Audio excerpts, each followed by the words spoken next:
What happens to the Shadow Army if the king dies? Sung Jinwoo asked Belion a question no one saw coming. If I die, what happens to the Shadow Army? Would they keep fighting? Could Belion take command? But Belion just dropped to one knee and said it straight. If the king dies, the army dies with him. The Shadow Soldiers aren't just troops, they're bound by life and death to their monarch.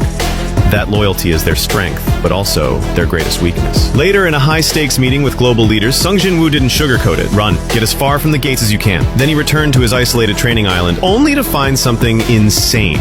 A massive black castle right in the middle of his island. Baru! Kneel! Sung Jinwoo shouted. You call this a small dorm? Baru trembled. A proper king deserves a proper fortress, my liege. Then Belion ran over and dropped to the floor. Yeah, it was his idea. Things calmed down, and that's when Sung Jinwoo dropped the big one. Belion, if I fall, can I trust you to lead the army? But Belion shook his head. We live and die with our king. Without you, we vanish. Then Jaegreath appeared from the shadows. If we face them head on, we'll be crushed. Their forces outnumber us 100 to 1. So Sung Jinwoo made his move. Divide and conquer. First stop, Z Country. By afternoon, he was on the ground, and to his surprise, the top-ranked hunter Lu Jikong greeted him personally. Above the airport, a massive gate hovered like the eye of a storm.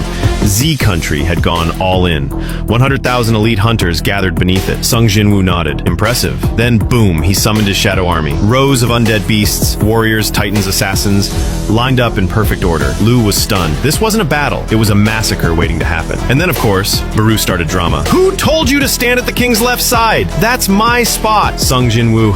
Baru.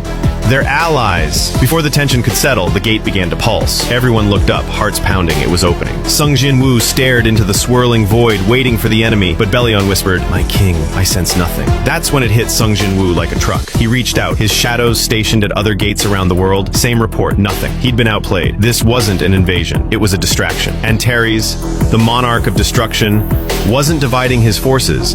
He was concentrating everything at the one place Sung Jinwoo didn't expect, the farthest place from him, J Country. He thought he was the hunter, but now he's the one being hunted. Next stop, the true battlefield.